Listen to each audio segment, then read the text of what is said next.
গাজা উপত্যকা মৃত্যুপুরী, একটি ফুলকে বাঁচাবে বলে যুদ্ধ করছে ফিলিস্তিনি প্রতিরোধ যোদ্ধারা। ইসরায়েল নির্বিচারে হত্যাযজ্ঞ চালিয়ে যাচ্ছে।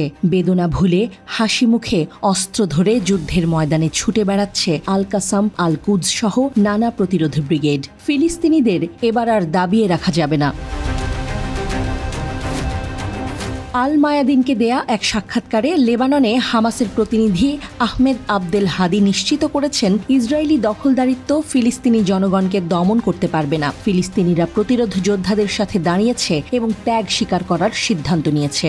আবদেল হাদি জানিয়েছেন, ইসরায়েলি গণহত্যার কারণে ফিলিস্তিনি প্রতিরোধ ব্যথিত, তবে তারা ইসরায়েলের শর্ত এবং মার্কিন প্রশাসনের কাছে নতি স্বীকার করবে না। আবদেল হাদির মতে, প্রতিরোধের সমর্থন ফ্রন্টগুলো কেবল যুদ্ধক্ষেত্রে ফিলিস্তিনি জনগণকে সমর্থন করে না, বরং রাজনৈতিক ও কূটনৈতিক অঙ্গনেও এই ফ্রন্টগুলির গুরুত্বপূর্ণ ভূমিকা রয়েছে, যা ওয়াশিংটনের জন্য বড় উদ্বেগের কারণ। Popular front for the liberation of প্যালেস্টাইনের রাজনৈতিক ব্যুরোর সদস্য মারওয়ান আবদেল আল মায়াদিনকে নিশ্চিত করেছেন, প্রতিরোধ একটি শর্ত সাপেক্ষ যুদ্ধবিরতি মেনে নিতে অস্বীকার করেছে। তিনি উল্লেখ করেছেন, ইসরায়েলি সরকার পরিকল্পনা না করে উদ্ভ্রান্তের মতো কাজ করছে এবং ইসরায়েল শুধুমাত্র গণহত্যার ভাষা বোঝে।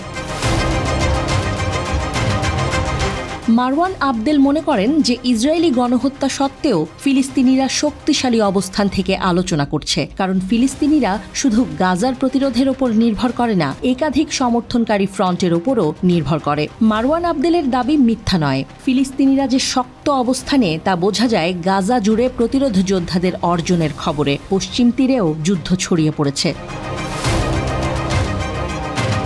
আল আকসা ব্রিগেড ঘোষণা করেছে, তাদের যোদ্ধারা নাবলুস শহরের পূর্বে বালাতা এবং আসকার ক্যাম্পের চারপাশে মেশিনগান এবং বিস্ফোরক যন্ত্র ব্যবহার করে দখলদার বাহিনীর সাথে প্রচণ্ড সংঘর্ষে লিপ্ত হয়েছে।